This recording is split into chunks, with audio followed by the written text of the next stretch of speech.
I find this picture to be utterly fascinating. It's not just that he looks like a hairstylist, just did her hair and is now looking in the mirror and is asking her like, well, how do you like it? No, it's the submission aspect of it. It's the perversion of the gender roles. See, the left says that they are trying to abolish gender roles, but what they're really trying to do is to just reverse them. They want women to look like men, and they want men to look like women. Like you gotta understand. Okay, this picture in particular, it's not like someone walked up to them on the street and said, wow, such a lovely couple. Can you guys get together? I want to take a picture. And they just got, no. This is a team of people, of experts, like people highly trained, more educated than you will ever be, more experienced at the field than you'll ever be, who decided that this is the picture that should be taken. Like every single aspect of this picture was meticulously designed to have this presentation. Anyone that hired a professional photographer for a wedding photo knows what I'm talking about. In fact, it's quite possible that they had to take 60, maybe 65 pictures until this particular one was considered to be good enough to be placed in Time magazine. And what do we see here? Like what is the body language, right? Because like at the end of the day, the picture is supposed to tell you something. Like what does it tell you when you're looking at it? Well, to me, it looks as if Prince Harry is very vulnerable. Like it's a vulnerable individual, and that his wife is the rock. Like she is the stoic one in this relationship. She is the one that has not only to keep her shit and her problems in, but she also has to keep his problems in as well. And again, it's the gender reversal, and the question is like, do women genuinely want this? Like, have you actually polled the female population? Because I know that academia says this is the case. I know that the mainstream media says this is the case. And I know that certain actresses and people say this is the case, and if you disagree with it, you're an incel or a misogynist. But what I've yet to see is the actual poll, the actual survey. Like, have you gone into a rural community? Have you gone into other places besides the corporate environment and asked women, like, do you want to be the emotional rock in the relationship? Like, when there is something bad going on, like when you're having problems, you need to also keep a stoic face so that you don't upset your husband and you make him worry. But on top of that, you also need to be the pillar. You need to be the rock so that your husband can have a crying shoulder. Like, how many women would actually be satisfied with this type of relationship? How many women would actually desire this? Like, maybe I'm wrong, and every single woman, this is what they want. Like, they want a husband to rely on them, to be there, to cry on their shoulder. But from my personal experience, this is not the case. It's usually women that rely on their husband for emotional support. Again, this is not even supposed to be a competition. Like, men and women are there to complete each other, not to compete with each other. But this is not the culture that is being promoted. Like, instead, we are being promoted this toxic culture where it's like Meghan saying like, oh, I want to inspire women, I want to do this for women, and the question is like, what exactly do you want to do for couples though? Like, what is the message that you want to send for couples? Because couples are important for raising children, the new generation. Why is it that the new generation is the only thing in the world that doesn't deserve diversity? A mother and a father. Right? Like, you need to have diversity at the corporation. You need to have 50% men, 50% women. You need to have representation everywhere, except for some reason in the household. Like, in the household, apparently, the new generation does not deserve a mother and a father. What they deserve is mommy and daddy competing with each other and hopefully getting a divorce.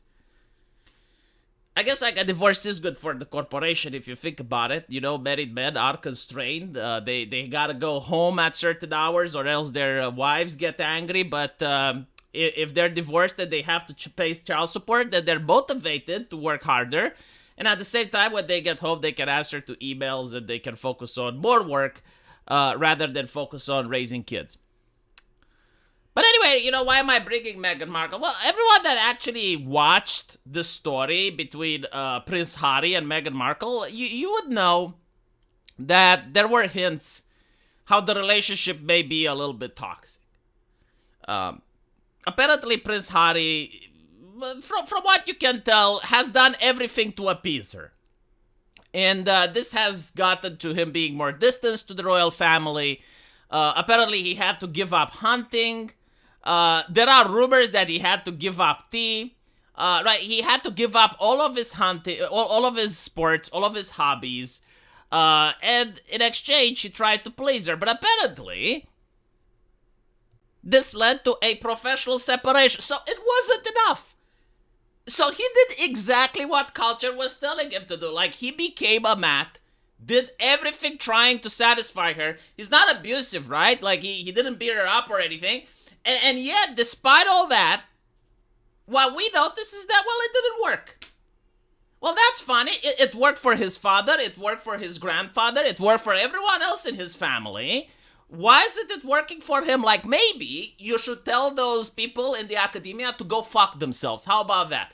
Instead of other people telling you how to live your relationships, maybe you actually should study how your parents and your ancestors did their relationships, because for them it actually worked. If you look at the academia, if you look at those people that are university professors, if you look at the actors and all the others that lecture you, do you know what they got? Divorces. A lot of divorces. Especially if you look into psychology. Like, no, seriously, I actually have friends that did the University of Psychology, and almost every single one of them has at least one divorce.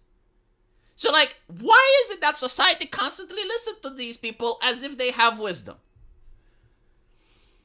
So, as you can see, they caught her attending the event herself, and then when they interrogated her, they said that they're under a professional separation.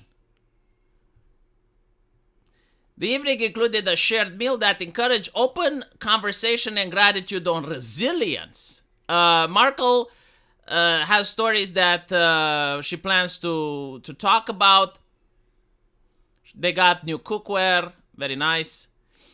And look, like in almost every single picture, every single one, it makes him look subservient. It makes it like here's the thing. Look at the previous people from the aristocracy.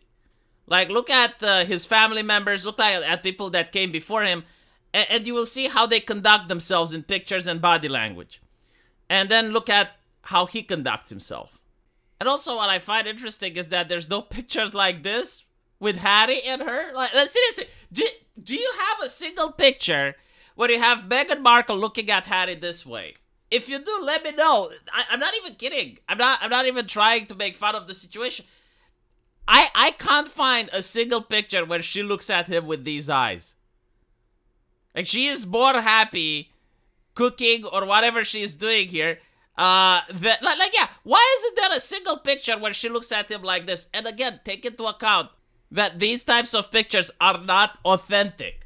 Like, you have a team of people telling them exactly what pose to strike, how to stay, where to sit, how to put the lighting. Like, everything is calculated. And you gotta wonder, why aren't those people calculating to have her look at him with lovey eyes?